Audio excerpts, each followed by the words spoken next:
Innal hamdalillah wassalatu wassalamu ala Rasulillah wa ala alihi wa sahbihi wa man tabi'ahum bi ihsan ila yaumil qiyamah. Seluruh jamaah yang semoga Allah rahmati, seluruh jamaah yang semoga Allah berkahi, yang senantiasa kita meminta supaya kita diberikan petunjuk sebagaimana petunjuknya para nabi, dan semoga kita senantiasa mampu mengikuti kebenaran, mampu pula kita menggenggam kebenaran itu hingga di ujung perjalanan kita. Alhamdulillah, kita tentunya senantiasa bersyukur kepada Allah Subhanahu wa taala atas seluruh nikmat yang Allah berikan kepada kita, terutama ketika kita diberikan kenikmatan untuk berkumpul pada taman ilmu, dan kita berharap bertawasul dengan perkumpulan yang kita dapatkan pada taman ilmu akan menjadi salah satu sebab dipertemukannya kita nanti pada taman surga. Dan inilah yang senantiasa kita syukuri dalam setiap titian kehidupan kita. Dan semoga Allah senantiasa memberikan kemudahan dalam setiap langkah kehidupan kita, memberikan keringanan atas seluruh ketaatan dan ibadah yang kita lakukan pada kehidupan kita. Karena sesungguhnya yang mampu memberikan kekuatan bagi kita untuk beramal, bukan karena hebatnya kita dalam iman, bukan karena hebatnya kita dalam takwa, tetapi sekali lagi yang membuat kita mampu beramal solih dan beribadah semata-mata karena pertolongan Allah. Semoga Allah selalu menolong kita dalam setiap ketaatan kita dan selalu menolong kita dalam setiap ibadah yang kita lakukan pada kehidupan. Kepada Allah kita bersyukur dan kepada Allah kita menggantungkan segala urusan kehidupan kita. Dan semoga Allah selalu menolong kita dalam setiap perkara. Jamaah yang semoga Allah rahmati, sahabat Wijaya, alhamdulillah pada kesempatan hari ini akhirnya kita bertemu kembali, dan saya mohon maaf beberapa kali kita reschedule karena jadwal yang memang sudah ditetapkan terkendala dengan udzur-udzur yang kita peroleh. Ada sakit kita yang kita dapatkan di bulan Ramadan berlanjut, kemudian after Ramadan, dan kemarin juga berlanjut dengan sakitnya istri saya, mungkin efek dari sakit yang didapatkan pada waktu Ramadan. Dan ini akhirnya setelah 3 kali kita reschedule, akhirnya kita berjumpa dan akhirnya kita bertemu. Semoga Allah senantiasa mempersaudarakan kita di dalam kebaikan, dan semoga Allah senantiasa mempersaudarakan kita di dalam ketaatan. Semoga kita menjadi sahabat ilmu, semoga kita menjadi keluarga di antara keramaian umat. Semoga kita pula bertemu di dunia, dan kelak kita harapkan semoga kita bertetangga di surga. Amin insyaallah. Yang pertama tentunya kita akan melanjutkan kajian kita, yaitu adalah menang melawan setan. Tentunya ada salah satu perkara yang kita fahami bahwasanya wafatnya orang yang berilmu itu, wafatnya satu ulama itu lebih disukai iblis daripada kematian 70 ahli ibadah. Ini disampaikan oleh para ulama terdahulu untuk menjelaskan kepada kita bahwasanya iblis itu paling tidak suka kepada orang yang beriman ketika mereka memiliki ilmu. Makanya kalau ada orang yang berilmu, yang mereka mampu memberi penerangan, mampu memberikan petunjuk dalam kehidupan setiap muslim, ketika mereka meninggal dunia dan tidak lagi bisa memberikan petunjuk dalam kehidupan manusia, kematian orang yang berilmu betul-betul ditasyakurin dan disyukurin oleh para iblis, disyukurin oleh para setan dan iblis. Karena dia tahu bahwasanya itu akan berakibat besar untuk memenangkan agenda mereka, menyesatkan manusia ketika tidak ada lagi orang-orang yang hadir pada kehidupan manusia yang memiliki ilmu. Makanya Allah itu kalau ingin mengangkat satu ilmu itu, Allah wafatkan orang-orang yang berilmu di antara manusia, dan ini adalah salah satu di antara kenyataan yang disampaikan oleh para ulama. Dari penjelasan kata-kata ini, disinilah kita paham. Kalau kita ingin menjadi orang yang dibenci oleh iblis itu, maka pastikan bahwasanya kita senantiasa memahami ilmu. Senantiasa kita mempelajari ilmu dari petunjuk yang disampaikan oleh Allah dan Rasul-Nya. Karena setiap petunjuk yang kita dapatkan dari Allah dan Rasul-Nya bisa menjadi cahaya pada kehidupan kita. Dan sesungguhnya setan itu tidak berkutik ketika dia di hadapan orang yang berilmu dibandingkan orang yang bodoh. Orang yang bodoh itu walaupun ahli ibadah, dia mudah untuk dipelintir ke kanan, dia mudah untuk diperosokkan ke kiri dari berbagai hal yang kemudian dia kerjakan. Beda dengan orang yang berilmu. Dan inilah yang menjadikan kita, kenapa kita mempelajari buku Menang Melawan Setan, karena kita ingin supaya kita ini memenangkan pertarungan kita melawan setan. Kita ingin memenangkan pertarungan kita melawan iblis. Dan kita ketika ingin memenangkan pertarungan kita dengan iblis, di mana ini merupakan permusuhan semenjak Nabi Adam diciptakan oleh Allah, maka sesungguhnya kita harus tahu strategi apa yang dimiliki oleh mereka, strategi apa yang diterangkan oleh Allah dan dibocorkan oleh Allah kepada kita, supaya kita betul-betul berilmu terhadap musuh yang ada di hadapan kita, karena kita tidak akan mungkin mendapatkan surga sampai kita mengetahui strateginya setan dan mematahkan setiap strategi itu. Makanya kemudian disitulah kita akhirnya paham bahwasanya Abu Darda itu mengatakan salah satu tanda baiknya seseorang itu adalah ketika dia mengetahui bujukan setan, dari mana datangnya dan kapan datangnya. Itu merupakan salah satu yang dikatakan oleh Abu Darda. Jadi kalau kita betul-betul pemahaman kita terhadap sunnah itu baik, kalau pemahaman kita terhadap sunnah itu baik, maka sesungguhnya kita tahu apa yang sedang terjadi dalam pikiran kita. Kita tahu ini merupakan bagian dari setan, ini merupakan datang dari setan, dari mana datangnya dan sebab datangnya itu apa. Maka inilah yang menjadi indikator dan menjadi barometer kalau orang itu memahami tentang agamanya dan memahami tentang sunnah. Makanya kalau ada orang mengatakan dirinya paham ilmu, tetapi dia tidak paham seluruh seluk-beluk strateginya setan, dan bagaimana ketika menipu, bagaimana datangnya bisikan setan dan godaan setan yang menyesatkan kehidupan manusia, maka pada saat itu pemahaman dia kurang utuh, pemahaman dia kurang sempurna. Karena sekali lagi Abu Darda berkata, tanda pemahaman seseorang itu begitu baik adalah dia mengetahui bujukan setan, kapan datangnya dan dari mana datangnya. Dan kita tidak mungkin mengetahui bagaimana bisikan setan, bagaimana bujukan setan, dari mana datangnya dan kapan datangnya, kecuali harus memiliki referensi tentang mereka.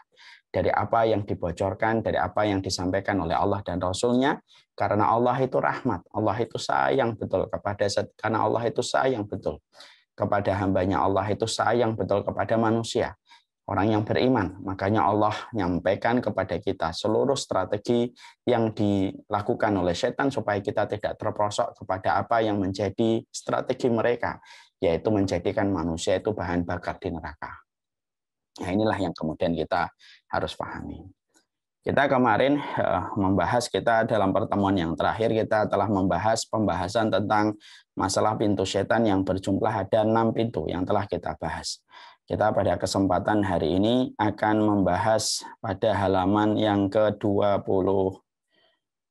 Bagi yang punya bukunya silakan dibuka pada halaman ke-26, kemudian 27, 28, 29. Ini akan kita bahas 24, 25, 26, 27, 28, 29. Dan inilah pembahasan yang kita bahas pada kesempatan sore kali ini.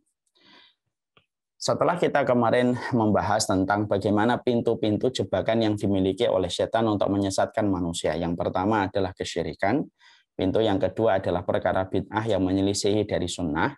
Yang ketiga dosa-dosa besar, yang keempat dosa-dosa kecil, yang kelima adalah perkara mubah yang dibuat berlebihan, dan yang keenam yaitu adalah disibukkan pada perkara kecil. Disibukkan pada perkara kecil tetapi luput dari perkara yang besar. Ini sudah kita sampaikan dan ini sudah pula kemudian kita pelajari. Sekarang kita akan menuju kepada pembahasan pada halaman 24. Di dalam halaman ini penulis ingin menyampaikan kepada kita bahwasanya setan itu memiliki gerbang. Kalau tadi yang kita bahas jebakan, sekarang gerbangnya. Jadi kemudian setan itu memiliki gerbang, di mana gerbang inilah yang dipakai oleh setan ketika mereka menyesatkan setiap kehidupan manusia supaya manusia gagal mendapatkan petunjuk dan gagal mendapatkan shiratal mustaqim pada kehidupan mereka ketika setan mempergunakan gerbang ini. Apa gerbang ini? Gerbang ini adalah gerbang yang disebut dengan gerbang kebodohan. Makanya kemudian Imam Ibnul Jauzi itu kemudian berkata, kebodohan itu merupakan pintu dari semua kebinasaan dan kerusakan itu terletak pada kebodohan. Jadi setan itu dia memiliki persentase kans yang besar untuk menang kalau kemudian dia menghadapi orang yang bodoh. Jadi setan itu kalau sudah menghadapi ada orang yang tidak paham agama, plongak-plongak dalam urusan akhirat, tidak mengerti tentang hadis-hadis Rasulullah, tidak pernah mempelajari, maka dia memiliki kartu traf, kemudian kartu kunci. yang bisa menjadikan manusia begitu gampang disesatkan oleh dia ketika manusia itu sudah bodoh terhadap agamanya dan bodoh terhadap urusan akhiratnya. Makanya disinilah kemudian akhirnya kita paham kebodohan itu merupakan pintu dari semua kerusakan dan pintu dari semua kebinasaan. Kalau orang sudah bodoh, semua kerusakan itu tinggal menunggu waktu. Kalau orang itu sudah bodoh, semua kerusakan itu tinggal menunggu waktu. Karena kalau orang itu bodoh, apapun akan dia lakukan dan apapun dia kerjakan tanpa dia menyadari. Kerusakan yang ditimbulkan sudah sangat parah dibandingkan perbaikan yang dia lakukan dan dia kerjakan. Mari kita merenungi perkataan Imam Ibnu Jauzi di dalam kitab Talbisu Iblis halaman 149. Mas Iwan. Ketahuilah bahwasanya Imam Ibnu Jauzi itu berkata, pintu terbesar yang dimasuki oleh iblis untuk menyesatkan manusia, pintu terbesar yang dimasuki iblis untuk menyesatkan manusia itu adalah kebodohan. Dia akan masuk kepada orang yang bodoh melalui pintu ini dengan aman. Artinya ketika setan itu menyerang kehidupan orang, menyerang kehidupan manusia, maka dia tidak akan mendapatkan perlawanan kalau yang diserang itu adalah orang yang bodoh. Jadi orang bodoh itu ibarat orang yang memiliki keimanan, tapi kalau dia bodoh, ibaratnya dia tidak memiliki security dan tidak memiliki pelapis, dia tidak memiliki pelindung untuk melindungi keimanan yang dia miliki kepada Allah ketika dia tidak memiliki ilmu. Karena iman itu membutuhkan ilmu. Iman dan ilmu itu saling berkaitan. Makanya surga, sering saya sampaikan, surga itu identik dengan ilmu sebagaimana ikan identik dengan air. Makanya kemudian di sini kita akhirnya mengetahui pintu terbesar yang dimasuki oleh iblis untuk menyesatkan manusia itu adalah kebodohan. Ini pintu terbesar manusia. Apa pintu terbesarnya iblis? Dan ketika iblis itu, ketika setan itu melihat ada orang, dia tidak paham agama, maka dia akan mudah merengsek masuk ke dalam pertahanan iman orang itu ketika dia tidak memiliki pelindungnya, yaitu adalah ilmu. Karena ilmu adalah pelindung. Kemudian Imam Jauzi melanjutkan kembali. Adapun orang yang berilmu, maka dia tidak akan memasukinya kecuali mencuri-curi kesempatan. Kalau orang itu berilmu, betul-betul setan itu kesulitan. Ibarat rumah, di situ ada security yang berlapis-lapis. Maka dia hanya bisa mencuri orang yang berilmu itu ketika ada kesempatan. Ketika pada saat orang yang berilmu lengah, lalai sedikit, lalu mungkin sedang futur, baru masuk itu setan masuk untuk kemudian menyesatkan orang itu. Tapi itu kesempatannya tidak banyak. Beda ketika setan itu memasuki pertahanan, ketika memasuki keimanan orang yang tidak memiliki ilmu. Maka kemudian beliau melanjutkan kembali, iblis telah banyak memperdaya ahli ibadah dengan minimnya ilmu mereka, karena sebagian ahli ibadah itu menyibukkan diri dengan amal ibadah, sementara tidak memahami ilmunya dengan baik. Makanya kalau ada orang yang, makanya kemudian dikatakan, kalau hanya hal ibadah, tetapi dia tidak berilmu, maka dia akan sibuk beribadah. Tetapi dia tidak menjaga bagaimana pemahaman dia itu menjadi benar. Makanya akhirnya kan kita sering jumpai ada orang yang ahli ibadah, tapi kok dia bisa mendukung kezaliman, mendukung kemungkaran gitu. Lalu kemudian dia bisa membenarkan narasi atau membenarkan ucapan orang yang mengkritik kitabullah dan sunnah, padahal dia sholat, padahal dia puasa sunnah, mungkin dia puasa Daud. Dan ini sudah diprediksi oleh apa yang disampaikan oleh Ibnu Jauzi. Memang ada ahli ibadah itu mereka hanya memperhatikan ibadah zahirnya. Tapi pikiran mereka itu betul-betul dikacaukan oleh iblis sampai mereka merasa atau tidak merasa, betul-betul pikiran mereka itu betul-betul bisa jadi mendukung apa yang disuarakan oleh iblis, mendukung kemungkaran, mendukung perkara yang dibenci oleh Allah walaupun mereka rajin ibadah. Kenapa? Sekali lagi bahwasanya setan itu mudah memperdaya mereka. Makanya kalau ada ahli ibadah tidak memiliki ilmu, dibiarkan oleh setan untuk beribadah, tapi dikacaukan pikirannya, dikacaukan bagaimana cara dia memandang satu persoalan, dikacaukan bagaimana dia memiliki narasi dan teori pada hidupnya, dan itulah yang dikatakan oleh Ibnu Jauzi. Inilah bagaimana parahnya kebodohan dalam kehidupan manusia. Ya. Makanya dari perkataan Ibnu Jauzi ini yang kita tahu itu apa? Ya, yang kita tahu akhirnya bisa jadi ada orang yang beribadah itu dibiarkan oleh setan. Sudahlah dia beribadah.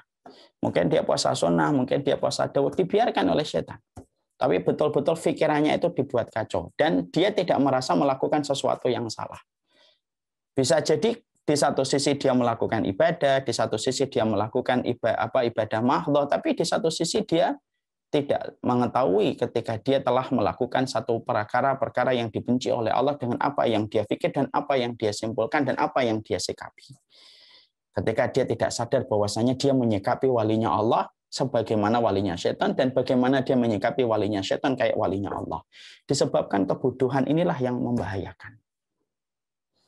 Ya, makanya kemudian di sinilah akhirnya kita ketika mengetahui apa yang disampaikan oleh Ibnu Jauzi, di sinilah kita mengerti. Jadi kalau kita dalam kehidupan kita sebagai penuntut ilmu, kenapa kita harus berilmu? Kenapa kita harus memupuk diri untuk selalu bersemangat di dalam kita berilmu gitu. Tidak mudah putus asa di dalam kita mencari ilmu karena sesungguhnya ilmu itu membangun sebuah pemahaman yang benar dan sesungguhnya ilmu yang kita pelajari dengan susah payah sesungguhnya ilmu itu akan menjadi pelindung dan menjadi cover serta security dalam kehidupan kita. Sehingga akhirnya tidak mudah bagi setan untuk merangsek maju dan masuk ke dalam pertahanan keimanan kita ketika kita memiliki benteng yang bernama ilmu. Ya. Makanya Masya Allah ya, inilah barokahnya ilmu yang betul-betul luar biasa, sadar atau tidak sadar, sesungguhnya ilmu merupakan perkara yang dibenci oleh iblis. Makanya tadi di awal tadi saya mengatakan kematian orang yang berilmu itu sangat dicintai oleh iblis daripada kematian 70 ahli ibadah. Kenapa setan begitu senang dengan kematian 70 dengan kematian satu orang yang berilmu dibandingkan kematian 70 ahli ibadah?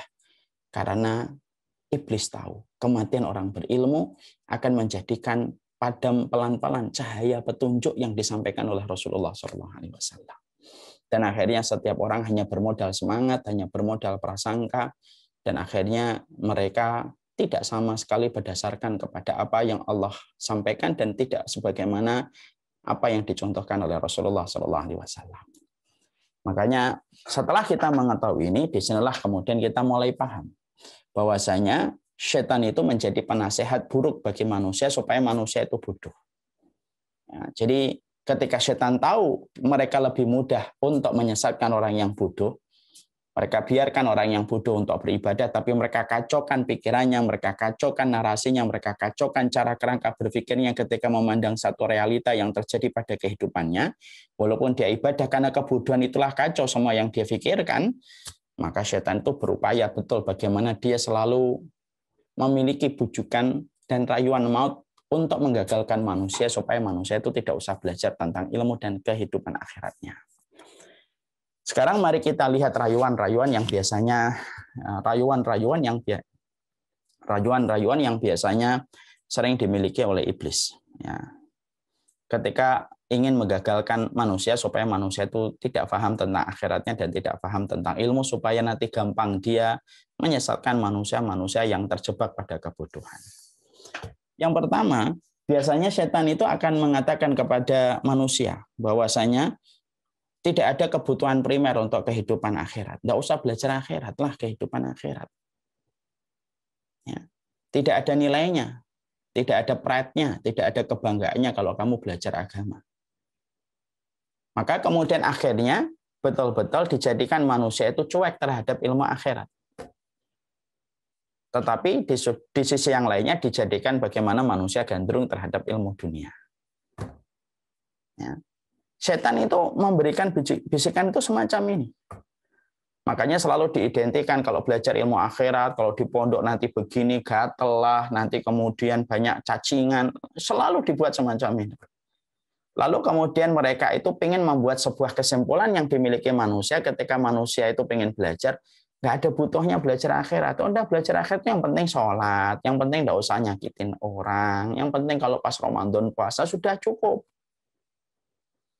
Lalu jadilah manusia-manusia yang mereka cuek dan tidak peduli tentang ilmu akhirat. Padahal ilmu akhirat itu merupakan peringatan yang Allah turunkan dalam kehidupan kita, dan ilmu yang Allah turunkan dalam ilmu akhirat itu merupakan obat dari getirnya kebodohan. Dan ilmu akhirat itu merupakan sebuah pencerahan dari blind spot kita selaku manusia ketika tidak bisa melihat titik lemahnya kita sendiri, kecuali dengan apa yang dijabarkan oleh Allah dan disampaikan Nabi melalui sabdanya. Kan setiap orang kan memiliki blind spot kan, setiap orang itu memiliki titik lemah. Nah, titik lemahnya itu tidak ada yang tahu paling detail tentang titik lemah itu kecuali Allah. Makanya Allah turunkan ilmu. Dan ilmu adalah obat dari blind spot yang begitu banyak pada kehidupan kita. Dan itu yang mengetahui tentang kelemahan kita selaku manusia itu ya Allah. Makanya fungsinya ilmu itu peringatan, fungsinya ilmu itu adalah obat, fungsinya ilmu adalah penerang dari blind spot yang kita tidak kelihatan. Contoh yang ingin saya sampaikan kayak Mike Tyson. Mike Tyson itu kenapa perlu pelatih di amato yang tua? Karena di amato melihat titik lemahnya Mike Tyson kalau sudah di atas ring. Yang tidak kelihatan oleh Mike Tyson ketika sedang bertanding. Makanya karirnya Mike Tyson itu melesat tinggi ketika ada di amato. Karena di amato paling tahu bagaimana titik lemahnya dan blind spot-nya seorang Mike Tyson. Itu analogi sederhana. Ilmu itu kayak gitu. Ya, dia akan sembuh blind spot dalam hidupnya itu akan kelihatan gitu. Oh, penyebab ini kok gini, kenapa penyebab ini? Nah, semuanya ada penjelasannya dalam ilmu. Semuanya penjelasannya dalam ilmu akhiratnya. Ya. Makanya kemudian setan itu akhirnya apa? Setan itu menahan betul supaya manusia itu tidak memiliki ilmu. Maka mereka berkata tidak ada kebutuhan primer terhadap ilmu akhirat. Makanya belajar ilmu akhirat itu disudutkan, ditaruh di pinggir-pinggir dan pinggir-pinggir selokan, beda dengan ilmu dunia. Ilmu dunia dihargai begitu mahal, dihargai dengan begitu prestisius. Tetapi berbeda dengan ilmu akhiratnya dan kita dipaksa untuk menerima fenomena semacam ini dari sebuah bisikan, dari sebuah jebakan dan grand strategi yang dimiliki oleh iblis supaya manusia itu selalu bodoh terhadap ilmu akhiratnya. Sampai jujur deh, kita nyekolahkan anak itu sebenarnya kalau kita mau jujur, kita ini menyekolahkan anak kita. Kita ini menyekolahkan anak kita itu seakan-akan hari ini tuh mereka tidak diajari ilmu akhirat kecuali hanyalah sedikit. Ya. Dalam sepekan itu hanya 2 jam belajar agama. Seakan-akan hidup di akhirat itu sebentar. Tapi belajar ilmu dunianya banyak gitu. Lalu kemudian kita berdoa gitu dengan metode pendidikan yang semacam ini, yang hampir 20 jam dalam sepekan itu diisi dengan ilmu dunia semuanya. Dan tidaklah ilmu agama kecuali dipelajari 2 jam, itu pun bukan akidah, tetapi yang dipelajari adalah fikih ibadah. Lalu kita berdoa semoga anak kita soleh, kan susah. Tarjun najat walam tasluk masalikah. Kamu menginginkan sukses sesuatu, tetapi kamu tidak menempuh jalannya, ya kapal tidak akan pernah berlayar di atas pasir. Kita menginginkan anak kita soleh, tapi pendidikan anak kita tentang akhirat, tentang akidahnya tidak ada.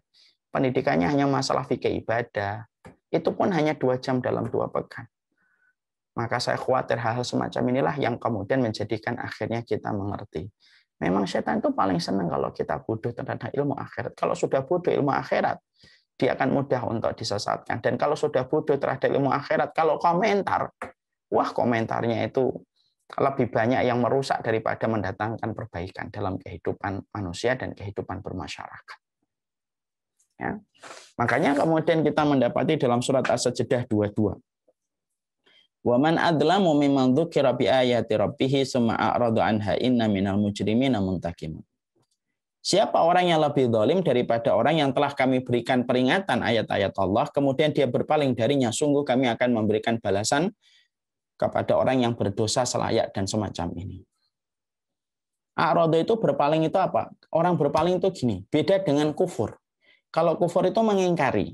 Kalau a'rada itu berpaling. Berpaling itu gini. Misalkan ini teh. Saya disuguhi sama santri. Ini teh, Ustaz. Saya tidak mengatakan iya, saya tidak mengatakan tidak. Saya lihat aja tehnya. Saya tidak sentuh tehnya. Ini yang disebut dengan a'rada. Kurang lebih maknanya mencakup yang semacam ini. Namanya a'rada di dalam ayat ini. Lihat itu, a'rada anha. Ya. Beda dengan kufur. Beda dengan kufur. Orang kufur itu contohnya semacam ini. Ya Ustaz, ini teh. Saya tidak mau teh. Ini namanya kufur. Saya tidak mau teh. Dia nutup dari apa yang diberikan kepadanya. Dia tolak. Itu namanya adalah kufur, kafar. Dia tutupin itu dari apa yang didatangkan kepadanya. Kalau a'rada enggak. Dia muslim. Kalau ditanya muslim atau tidak muslim. Belajar yuk, akhiratnya ada ilmu tafsir, ada akidah, Ahlussunnah wal Jamaah gitu. Mengatakan tidak juga enggak, mengatakan iya juga enggak, sudah diam aja, dingin.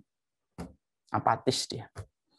Maka kemudian itulah yang menjadikan akhirnya orang semacam ini, walaupun mungkin dia tidak berdosa, walaupun dia tidak berzina, walaupun dia tidak minum khamar, walaupun tidak riba, apa yang terjadi pada sifat dan karakter orang semacam ini yang tidak pernah peduli tentang akhiratnya dan tidak pernah memperdulikan peringatan Allah dari diturunkannya kitabullah, Allah menurunkan Quran 22 tahun, ngutus Nabi 63 tahun, dan dia tidak ada greget sama sekali mempelajarinya, ya tentunya akan menjadi sebuah catatan di sisi Allah ketika Allah menutup ayat ini dengan sebuah kabar. Inna minal mujrimina muntaqimun. Kami betul-betul akan memberikan adab yang pedih kepada orang yang berdosa semacam ini.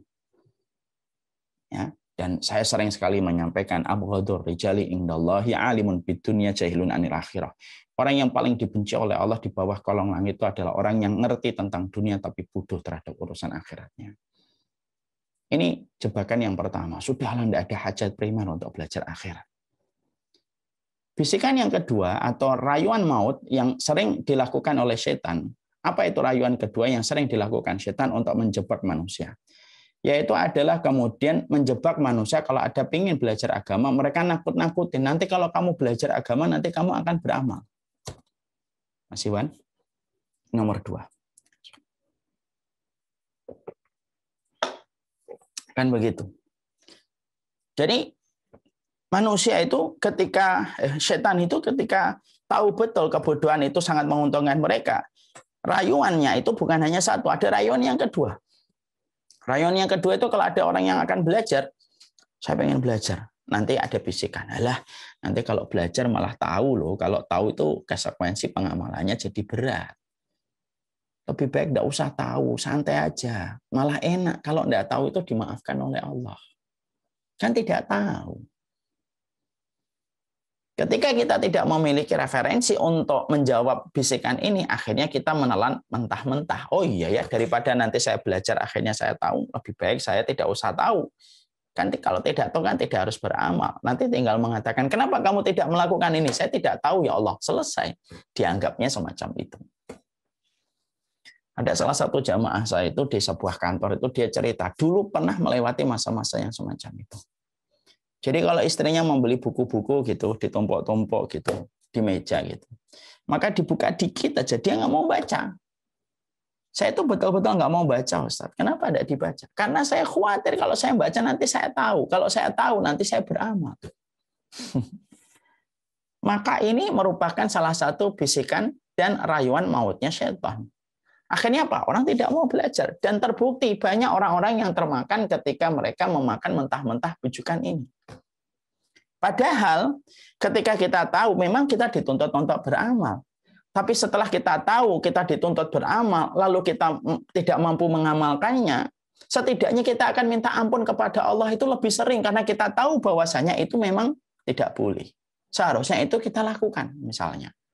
Beda dengan orang yang tidak tahu. Orang kalau tidak tahu itu melakukan apapun pun dia tidak akan tahu apakah dosa ataukah tidak, apakah berpahala ataukah tidak. Akhirnya apa? Ya akhirnya tidak pernah bertaubat. Dan itu lebih parah. Ingat ya, kebodohan itu ada dua. Ada kebodohan yang dimakfu, ada kebodohan yang tidak dimakfu. Ada kebodohan yang dimaafkan oleh Allah, ada kebodohan yang tidak dimaafkan oleh Allah. Ya. Ada kebodohan yang dimaafkan oleh Allah, ada kebodohan yang tidak dimaafkan oleh Allah. Kebodohan yang dimaafkan oleh Allah itu gimana? Orang yang mereka itu sudah berusaha untuk cari tahu, terus berikhtiar, memberikan effort yang terbaik untuk mengetahui, tetapi dia sampai tidak tahu. Orang semacam ini dimaafkan. Karena Allah melihat prosesnya yang panjang. Tapi ternyata sampai pada satu proses dia belum nyampe kepada apa yang dia ingin pelajari, dia sudah meninggal dulu. Orang ini insya Allah dimaafkan. Tapi beda, ada orang yang bodoh tapi sengaja untuk bodoh. Dia menikmati kebodohannya. Lalu dia tidak pernah mempelajari, padahal majelis ilmu berdiri di mana-mana, bertebaran di mana-mana majelis ilmu, sebagaimana jamur di musim hujan, sebagaimana gorengan di pinggir jalan. Banyak di mana-mana. Tapi dia memang sengaja tidak mau tahu. Dan salah satu alasan yang dia miliki, kenapa dia tidak mau menghadiri majelis ilmu, majelis online untuk undangan itu kalau kita buka di WhatsApp itu setiap hari bisa 4-5 itu undangan kelas online gratis untuk kita masukin. Tapi dia memang tidak mau. Dia khawatir nanti kalau saya tahu, saya akan beramal. Lebih baik saya bodoh aja lah. Kan nanti kalau saya tidak beramal, nanti saya mengatakan saya tidak tahu ya Allah. Kan Allah tidak langsung terima. Penyidikan Allah itu kan penyidikan yang detail. Allah tanya kan, apa alasan kamu tidak tahu? Dan itu akan menjadi sebuah hisab yang berat.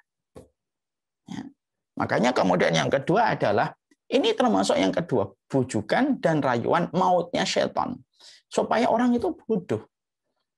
Ya. Lalu kemudian dijadikan setiap manusia itu memiliki bayang-bayang gitu. Kalau dia tahu nanti harus beramal. Lebih baik tidak tahu. Akhirnya apa kalau semacam ini? Ya rusak semua kehidupan manusia. Kalau sudah terangkat ilmu dalam kehidupan ketika dia menapak, padahal ilmu adalah obat dari getir yang setiap apapun yang dia temui. Itu yang kedua. Yang ketiga, yaitu adalah bahwasanya ketika ada seseorang itu tidak mau menimba ilmu, itu salah satunya sudah tua. Lebih baik menjadi biasa-biasa aja berislamnya. Jadi kemudian yang ketiga, rayuan setan itu ini bagi orang-orang tua. Sudah punya anak satu, umur 30, umur 40, 50 gitu. Ketika mau belajar nanti setan datang, sudah tua, udahlah. Nggak usah repot-repot belajar, apalagi repot-repot kembali belajar membaca Al-Quran lagi. Buat apa? Toh umurmu juga nggak akan panjang, sudahlah berislam tuh yang biasa-biasa aja gitu. Toh kamu sudah tua, ubanmu sudah banyak, sudahlah berikan waktu quality time untuk dirimu gitu. Me time lah, nggak usah dibebankan dengan berbagai macam hal-hal yang nanti nggak terlalu penting untuk hidupmu, kan kamu sudah tua. Akhirnya apa? Ya akhirnya ketika tua dalam kondisi yang sama. Pemahaman dia ketika tua sama dengan pemahaman dia ketika baru balik. Kan banyak kan pemahaman agama seseorang. Pemahaman agama seseorang itu ketika dia sudah 50 tahun sama persis sebagaimana pemahaman agama dia ketika baru akil balik. Tidak sedikit yang kita jumpai, semoga Allah memberikan hidayah untuk orang-orang semacam ini. Tidak sedikit yang kita jumpai, ada orang ketika baru akil balik, dia tidak bisa membaca Al-Quran kecuali Iqra yang pertama. Ketika sudah 50 tahun mau punya cucu, itu pun tetap sama, masih Iqra 1 dan tidak pernah berkembang. Pemahamannya tentang Islam itu ya hanya sholat, puasa, zakat, kemudian haji dan umrah. Sudah selesai di situ. Itulah yang dia miliki pemahamannya ketika dulu baru akil balik. Dan pemahaman itulah yang juga dia miliki ketika dia sudah 40-50 tahun. Sama persis tidak berkembang. Minimalis gitu loh. Minimalis kalau rumah sih bagus. Kalau minimalis dalam masalah pemahaman agama itu tragis dan naas. Tragis itu kalau minimalis dalam masalah pemahaman akhirat. Kenapa? Pastinya kemudian Allah itu akan memberikan pertanyaan banyak untuk kita. Kan sudah sering saya sampaikan berulang-ulang gitu. Kalau pengen masuk ke kantor, Telkomsel contohnya, kita harus minimal S1 untuk bisa kerja dengan standar yang layak di kantor itu. Itu pun kalau keterima, itu harus S1 dengan proses belajar yang panjang. Itu baru ingin untuk diterima di Telkomsel. Loh, apalagi dalam proses keinginan kita untuk mendapatkan surga, lalu kita menyangka tidak ada ilmu gitu untuk mendapatkan surga, padahal kerja di sebuah kantor kita harus pakai ilmu. Sejak kapan surga itu lebih rendah kualitasnya daripada tempat pekerjaan kita untuk mengais gaji? Ya. Jadi ini yang menjadi setan kemudian akhirnya ngasih tahu kepada orang gitu. Udahlah, enggak usah berilmu, udah tua gitu. Sudah tua gitu. Dan akhirnya pemahaman agama yang dia miliki tidak pernah berkembang. Kalau ditanya apa itu karakternya akidah Ahlussunnah wal Jamaah, enggak ngerti. Enggak paham dia. Buru-buru ditanya tentang pemahaman akidah Ahlussunnah wal Jamaah. Tentang hafalan Qur'annya aja ketika umur 50 sama dengan hafalan dia ketika dia baru akil balik. Akil balik hafalnya 3 surat yang terakhir. Ketika 50 tahun juga baru 3 surat yang terakhir. Ini bukan menjadikan kita menyombongkan diri dan merendahkan orang. Ini untuk mengevaluasi kita semuanya. Inilah yang disampaikan di dalam pembahasan para ulama. Bahwasanya setan itu terus berupaya bagaimana menjadikan kebodohan itu betul-betul dirasakan oleh setiap orang. Padahal kita paham ya, bangsa yang bodoh selalu akan menjadi bangsa boneka dari bangsa yang lebih kuat secara referensi. Itu dalam hukum dunia. Dalam hukum, dalam kehidupan di akhirat pun sama gitu. Orang yang bodoh itu akan dijajah oleh setan.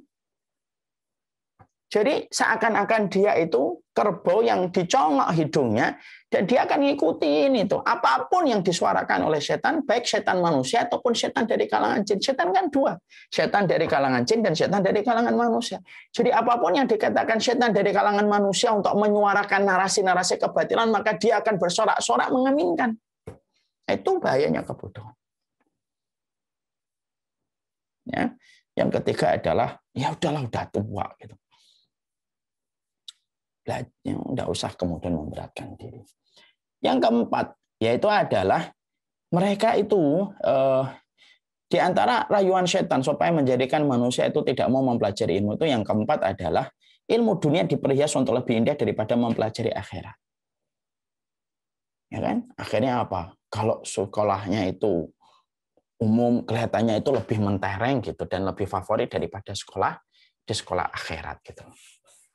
Alhamdulillah dengan adanya dakwah yang tersebar akhir-akhir ini, sekarang pendidikan pesantren itu termasuk salah satu opsi primer di dalam pendidikan orang tua kepada anaknya. Tapi kalau 10 tahun, 20 tahun lalu, kayak contoh saya masih sekitar 95, 96 gitu ketika awal-awal mondok, masih banyak orang yang menganggap bahwasanya kalau belajar di pondok, belajar akhirat, menghafalkan Quran, pertanyaannya apa?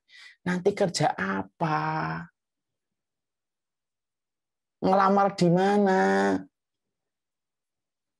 Atau kadang-kadang orang yang belajar ilmu akhiratnya itu, yaitu ketika sudah tidak terima di banyak sekolahan umum, akhirnya ketika sudah tidak diterima, akhirnya sudahlah di pondok aja gitu. Dianggapnya pondok itu pilihan terakhir dan dianggap menjadi bengkel yang bisa menyelesaikan masalah yang dihadapi oleh anak itu ketika nakal dan melampaui batas. Maka kemudian itulah yang dijadikan ilmu dunia itu diperhias dengan indah gitu. Diperhias dengan indah gitu daripada urusan akhirat. Ya. Dan setan berkolaborasi dengan berbagai macam unsur dan berbagai macam komponen untuk menjadikan realisasi bujukan ini tuh betul-betul nyata dan hadir dalam kehidupan manusia. Ya. Makanya akhirnya apa? Belajar akhir dapat apa? Nggak dapat apa-apa. Nanti kerja di mana? Ya. Dan akhirnya kemudian menjadikan mereka tidak mau belajar agama. Ya, tidak mau untuk kemudian menjaga anaknya dengan pemahaman-pemahaman akhiratnya. Dan akhirnya yang menyesal siapa? Yang menyesal adalah orang yang tidak memberikan referensi kepada anaknya dengan urusan-urusan akhirat. Kalau kita, Pak, termasuk orang yang tidak pernah menyediakan referensi primer pada urusan akhirat untuk anak kita, ya jangan kita kaget kalau satu waktu kita hanya dianggap menjadi orang tua secara waktu dan ketika mati sudah selesai. Dan itu yang kemudian kita khawatirkan bisa menimpa kepada peradaban, kepada umat sekarang hari ini ketika mereka itu selalu meletakkan urusan akhirat itu selalu buruk. Citranya itu, pencitraannya itu negatif dibandingkan ilmu dunia. Nah, itu yang keempat yang dilakukan oleh setan ketika membujuk manusia supaya manusia itu tidak mempelajari akhiratnya. Yang kelima, yaitu adalah kagum dengan kebanyakan manusia. Ya, dan menyamankan diri untuk ngikutin kebanyakan manusia aja. Udahlah, enggak usah belajar akhirat macam-macam lah, udahlah ngikutin aja yang jamak dilakukan orang itu kayak apa, ngikutin. Padahal Allah menyampaikan di dalam surat Al-An'am, wa in tuti' aktsara man fil ardi yudilluka an sabilillah. Kalau kamu ngikutin kebanyakan manusia, maka manusia itu akan menyesatkan kamu dari jalan Allah. Mereka akan menyesatkan kamu dari jalan Allah. Ya. Maka kemudian busukan setan, yaitu rayuannya setan setelah 1, 2, 3, 4, maka kemudian yang kelima apa? Udahlah, enggak usah belajar. Ikutin aja kebanyakan manusia. Terkadang setan itu juga membujuki kita supaya kita gagal untuk belajar akhirat apa? Daripada nanti ekstrim. Nanti berubah, nanti anakmu kalau kemudian belajar akhirat nanti begini-begini. Makanya kan kita pernah disedihkan dengan fenomena kan ada orang tua kalau anaknya ngaji malah gelisah, tapi kalau anaknya itu melakukan kemaksiatan malah tenang. Kita tidak mengingkari bahwasanya ada orang-orang yang gulu dan ada orang yang melampaui batas. Betul, ada itu memang. Dan itu bukan hanya di dalam agama Islam, dalam semua perkara itu memang ada perkara yang melampaui batas. Tapi itu tidak menjadi alasan kita untuk menghentikan keinginan kita untuk belajar dan tidak menghentikan komitmen kita selaku orang tua untuk menyadarkan akhirat untuk anak-anak kita. Tapi karena kuatnya narasi seakan-akan hari ini tuh kalau ada anak-anak sampai kita kan sedih ya. Beberapa waktu yang lalu tidak terlalu lama sampai anak-anak masjid ya. Itu sampai dicurigai gitu. Dan itu akhirnya terpengaruh pada pemikiran masyarakat yang sudah dalam kondisi tidak punya ilmu, mendapatkan pemberitaan yang semacam itu terus-terus disampaikan gitu. Akhirnya apa? Akhirnya banyak orang tua itu yang pengen anaknya itu tidak usah belajar agama daripada nanti kamu tuh begini dan begitu. Tanpa mereka menyadari ketika mereka sedang melarang anaknya untuk mempelajari akhiratnya, tidak ada yang paling dirugikan itu kecuali dirinya sendiri. Selaku orang tuanya. Sekali lagi ya, saya mengatakan iya. Ada orang yang kemudian mereka itu melampaui batas gulu. Ada memang. Tapi itu tidak menjadi alasan kita untuk kemudian memadamkan semangat anak kita untuk mempelajari akhirat. Tinggal kita selaku orang tua menjaga batasan ini yang melampaui batas. Nah, jangan kamu ngikutin yang melampaui batas kayak gini. Tapi tetap dorong anak kita untuk mempelajari akhirat yang benar. Dengan ajaran yang benar, yang seimbang, yang sesuai dengan apa yang disampaikan oleh Allah dan Rasul-Nya. Maaf ya Pak dan Ibu, semua para ikhwan dan para ikhwati, kalau anak kita tidak kita bekali dengan ilmu akhiratnya, padahal ini akhir zaman, dan salah satu identitas akhir zaman itu apa? Munculnya dajjal kecil yang begitu banyak. Rasulullah menyebutkan kata 30, dan penyebutan kata 30 itu bukan untuk membatasi, tapi menjelaskan betul betapa banyaknya dajjal-dajjal kecil. Sebelum munculnya dajjal besar, nah kalau kemudian kita sudah diberitahu Nabi bahwasanya dajjal kecil ini banyak sebelum munculnya dajjal besar, nah terus anak kita bisa selamat dari dajjal kalau nggak punya ilmu akhirat terus dari mana? Terus dari mana kan selamat? Selamatnya mereka itu memiliki akhirat karena Rasulullah itu menyampaikan ada pemuda yang selamat dari fitnahnya dajjal karena mereka memiliki ilmu, karena dia pemuda yang memiliki ilmu. Dalam hadis yang panjang. Makanya kemudian akhirnya bujukan setan itu apa? Bujukan setan supaya kemudian setan itu dapat bahwasanya ini checkpoint kebodohan, supaya dia tidak keluar dari kebodohan itu. Yang dilakukan oleh iblis itu adalah sudahlah, enggak usah belajar, ngikutin aja apa yang trending aja, yang viral. Ini ngikutin wajarnya manusia kebanyakan itu kayak apa. Enggak usah repot-repot belajar akhirat, yang halang ikut aja lah, gampang. Tinggal kopas, tinggal ketik di YouTube, tinggal ketik di Google, selesai. Ini loh yang kadang-kadang membuat kita akhirnya tidak pernah menjadi penuntut ilmu yang sebenar-benarnya. Fasilitas Google, YouTube yang hari ini kita dapatkan, akhirnya kita ini berantakan cara kita menata kurikulum kita di dalam kita belajar. Akhirnya apa? Sering kita temuin ada murid itu kadang-kadang sok lebih tahu daripada orang yang ngajarin dia. Ya karena apa? Ya karena tanpa batas ini semuanya ini. Akhirnya tahapan untuk mendapatkan keberkahan ilmu menjadi hilang. Kemudian dibuat oleh setan. Kagum dengan kebayangkan, udah nggak usah belajar akhirat, nanti malah radikal, malah kemudian teroris nanti. Gitu.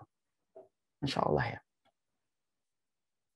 Dan ini kemudian merupakan satu musibah kalau kemudian ini terjadi. Kita tidak mengingkari orang-orang yang gulu, yang mereka itu begitu melakukan kekerasan dengan berbagai macam yang mereka miliki. Kita ingkari itu. Tapi ini tidak boleh menjadi alasan untuk menghentikan anak kita harus paham akhirat. Sembari kita menyampaikan, sembari kita berkonsultasi sama orang berilmu. Supaya betul-betul anak kita ketika kita sudah sadarkan bagaimana membangun pemahaman akhiratnya, supaya juga tidak sampai hulu dan tidak melampaui batas. Kemudian yang keenam, di antara bujukan setan supaya kemudian masukkan di antara kemudian rayuan setan dan bujukan mautnya setan supaya orang itu tidak perlu belajar akhirat itu apa? Mereka itu beranggapan orang yang paham agama itu banyak yang mereka miskin, orang pinggiran, orang-orang yang kemudian tinggal di bedeng. Dan banyak orang yang paham agama bermasalah. Saya pernah kenal fulanah itu pakai jilbab ternyata begini. Makanya lihat kan, kalau setiap ada kasus yang terjadi sama orang yang memiliki penampilan, yaitu penampilan Islam, itu selalu digorengnya itu kenceng banget. Ya. Ada orang kemudian ini sudah memperlihatkan komitmen agamanya. Orang yang memperlihatkan komitmen agamanya kadang-kadang kepleset 1-2 masalah. Ya bukan berarti yang salah adalah agama yang dia imani, iman yang kemudian dia miliki. Ya kesalahannya pada kesalahan itu. Tapi lihat, setiap kemudian terjadi sebuah isu yang menimpa kepada orang-orang yang mereka itu notabene belajar ilmu akhirat, lalu kemudian terlilit sebuah masalah, betul-betul digoreng, betul-betul diangkat untuk kemudian dijatuhkan sejatuh-jatuhnya. Kenapa? Supaya memberikan pemikiran kepada orang-orang yang melihat itu. Tuh, kalau belajar akhirat tuh ujungnya kayak gitu. Tuh pakai jilbab tuh jadinya kayak gitu tuh. Tuh nikah muda tuh jadinya kayak gitu tuh. Tuh kalau jadi ustadz tuh kayak gitu tuh. Akhirnya kemudian lembut masuk sebagaimana angin sepoi-sepoi di waktu sore hari tanpa kita sadari masuk ke dalam pikirannya dan akhirnya menjadikan ya udahlah. Memang gitu kok orang kalau belajar agama lebih baik enggak usah lah. Atau sebaliknya. Tuh kalau orang belajar agama itu ternyata cuma tamatan SD. Orang yang kemudian rata-rata yang paham agama itu ternyata cuma mereka itu tamatan jebolan SMP. Orang-orang miskin. Dan akhirnya itu yang menjadikan orang a priori untuk belajar akhirat ketika melihat orang yang menjawab panggilan kebenaran adalah orang miskin. Padahal maaf ya, min mustajabid dakwah al-fuqara. Orang-orang yang menjawab dakwah kebenaran itu memang rata-rata orang fakir miskin. Makanya sebagian besar penduduk surga itu adalah kalangan fuqara dan masakin. Nah itu, dan inilah yang kemudian kita dapatkan. Jadi setan akan berupaya terus untuk kemudian menggagalkan perjalanan manusia supaya manusia itu jangan sampai membuka pintu untuk belajar akhiratnya. Iblis itu akan berupaya betul bagaimana memasang tali pada leher seorang manusia supaya menarik dia dan meninggalkan kajian-kajian ilmunya. Dan akhirnya ketika manusia betul-betul termakan setiap jebakan-jebakan dan rayuan-rayuan maut ini, maka akhirnya menggagalkan keinginan dia untuk belajar. Dan akhirnya jadilah apa yang terjadi ketika dia tidak mau mempelajari ilmu, tidak mau mempelajari ilmu akhiratnya, meninggalkan akhiratnya, dan ketika sudah kosong dari kehidupan di akhirat, maka disitulah setan itu masuk menjajah dengan begitu gampang. Ya. Ibarat penjajah itu kalau masuk sebuah pulau, pulau itu ada orangnya tetapi tidak punya senjata. Penjajahnya memiliki senjata lengkap. Berapa lama orang-orang di pulau itu bisa mempertahankan pulau mereka kalau mereka tidak memiliki senjata sama sekali? Ya tentunya dalam hitungan jam mereka akan kalah dan mereka akan tertindas. Itulah yang kita dapatkan, bahwasanya ilmu itu adalah senjata bagi orang yang beriman untuk melapisi, melindungi dirinya dari berbagai macam kerusakan, karena kerusakan itu ditimbulkan dari kebutuhan yang pertama. Pintunya itu selalu dari butuh. Pintunya itu selalu dimulai dari kebutuhan. Makanya kemudian rusaknya kebutuhan itu kita harus paham supaya kita itu mampu untuk mengobati getirnya kebutuhan yang kita dapatkan. Yang pertama, orang kalau sudah bodoh itu amalnya tertolak di sisi Allah. Ini agama ilmu, agama referensi, agama yang dibangun dengan ilmu. Makanya ada orang-orang yang nanti pada waktu di akhirat mereka tertolak amalnya dan dijadikan sebagai orang yang merugi. Siapa itu? Orang yang mereka tidak memiliki ilmu dan akhirnya banyak melakukan sesuatu yang tidak ada petunjuknya. Dan nanti akan digugat oleh Allah. Atas alasan apa mereka melakukan semua itu kecuali karena kebodohan dan prasangka. Mari kita lihat surat Al-Kahfi 103-104. Qul hal nunabbi'ukum bil akhsarina a'mala alladzina dhalla sa'yuhum fil hayatid dunya wa hum yahsabuna annahum yuhsinuna sun'a. Ya. Katakanlah wahai Muhammad, kamu mau nggak kami beritahukan orang yang paling merugi, yaitu adalah orang-orang yang sia-sia dalam kehidupan di dunia. Mereka merasa melakukan sesuatu padahal mereka itu tidak diterima apapun dari apa yang telah mereka usahakan. Nah, itu yang kemudian menjadikan kita paham. Rusaknya kebodohan itu apa? Menjadikan amal itu kalau tidak ada ilmunya, maka tidak ada hajat bagi Allah untuk menerima ilmu itu. Mungkin ada yang berkata, Ustaz, Allah kan maha tahu. Betul. Allah itu maha tahu. Allah itu betul maha tahu. Tetapi ketika Allah maha tahu, Allah itu meletakkan segala sesuatu ada syaratnya. Makanya tidak bisa kita beralasan, pokoknya saya melakukan apa aja deh. Yang penting kan Allah tahu apa yang saya lakukan. Betul. Kalau memang Allah itu membiarkan kita untuk melakukan apa yang kita mau, Allah tidak perlu menurunkan kepada kita Al-Quran dan Allah tidak perlu mengutus kepada kita Rasul. Kenapa Allah menurunkan kita kepada Al-Quran dan mengutus kepada kita Rasul? Supaya perbuatan kita, perkataan kita, kelakuan yang kita lakukan tidak keluar dari panduan Al-Quran yang Allah turunkan dan panduan Nabi yang Allah utus. Nabi yang Allah utus dalam kehidupan kita. Ya, jangan kemudian kita bersembunyi di balik sebuah kata. Allah maha tahu apa yang kita lakukan. Betul. Tapi Allah itu maha berilmu, makanya meletakkan ilmu dan menurunkan ilmu dalam kehidupan manusia. Yang kedua, orang yang kemudian bodoh itu akan keluar dari tuntunan sunnah. Karena setiap orang akan berkreasi pada apapun yang dia lakukan. Ya, dia akan mengerjakan apapun yang dia mau, dan dia tidak terikat dengan komitmen dia untuk mengikuti sunnah. Padahal kehadiran Nabi itu bukan hanya menjadi kisah bagaimana kemuliaan akhlaknya, tapi kehadiran Nabi itu menjadi sebuah tuntunan yang harus kita anut di dalam apa yang kita kerjakan. Tapi kalau orang bodoh, ya mereka tidak peduli apakah ini betul-betul selaras dengan apa yang disampaikan Rasul ataukah tidak. Karena bagi mereka itu apa? Menurut saya baik kok. Padahal agama ini bukan menurut prasangka, agama ini menurut kebenaran. Agama ini tidak hanya meminta yang baik, tetapi agama ini bukan hanya meminta yang baik, tetapi agama ini menuntut yang benar dalam kehidupan kita. Kemudian yang ketiga, orang itu kalau bodoh, maka amal yang dia lakukan itu menjadi sedikit. Antum sholat hanya karena melihat orang lain sholat dari waktu kecil ketika melihat orang tua, sampai gede antum sholatnya hanya karena melihat. Itu pahalanya tidak sama dengan orang yang sholat tetapi dia mengetahui ilmunya, landasannya, bagaimana hadisnya, itu beda. Karena Allah itu tidak pernah menyamakan antara orang yang berilmu dan orang yang tidak berilmu. Ya, makanya kemudian ini juga harus kita pahami. Jadi kalau antum berilmu, Mas Iwan nomor 3. Jadi kalau kita berilmu itu semakin besar utamanya. Contoh,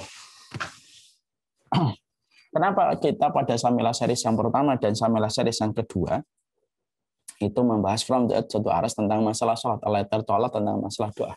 Karena sholat itu kalau didasarkan kepada ilmunya, dipelajari dulu apa makna ruko, bagaimana makna yang terkandung dalam ruko, dan segala macam yang berkaitan tentang itu, maka dia akan memiliki keutamaan yang besar dibandingkan orang yang sholat tetapi tidak memiliki ilmunya. Makanya kalau kemudian bodoh, walaupun ibadahnya tidak pernah menjadi besar pahalanya di sisi Allah karena dia minus dari ilmu yang harusnya dia ketahui sebelum dia beramal. Kemudian yang keempat, orang yang kemudian kenapa kebodohan itu merusak? Karena kebodohan itu menyerupai orang yang zalim dalam agama. Orang bisa melakukan kesyirikan, kemunafikan itu ya karena kebodohan, penyebab dan pencetus yang pertama. Makanya inilah yang akhirnya menjadikan kita betul-betul memahami betul ya Allah. Bagaimana kemudian kita dituntut ketika kita sedang berperang dengan iblis itu adalah tidak ada peralatan tercanggih untuk menghadapi iblis kecuali harus dengan ilmu. Makanya mari saya sampaikan 4 tipe manusia yang disampaikan oleh Khalil bin Ahmad rahimahullah ta'ala. Yaitu manusia itu dalam pusaran ilmu ada 4. Ada orang yang berilmu dan tahu dia berilmu, lalu kemudian orang itu bertanya kepadanya dan dia mengajarkan ilmu kepada yang tidak tahu. Ini ada yang pertama. Ada yang kedua, ada orang yang tahu ilmu tetapi tidak menyadari kalau dirinya itu tahu. Akhirnya dia berilmu tapi kadang-kadang dia salah. Maka orang ini harus diingatkan. Ada yang ketiga, ada orang yang kemudian tidak tahu tapi dia merasa dirinya itu tidak tahu. Maka orang semacam ini mau belajar. Dia ngerasa tidak tahu, makanya dia mau belajar, tidak sombong.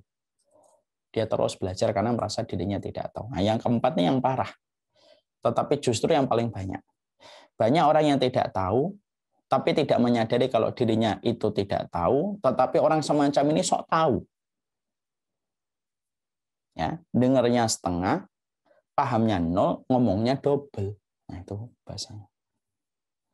Dan ini yang kemudian menjadikan kita harus mengerti.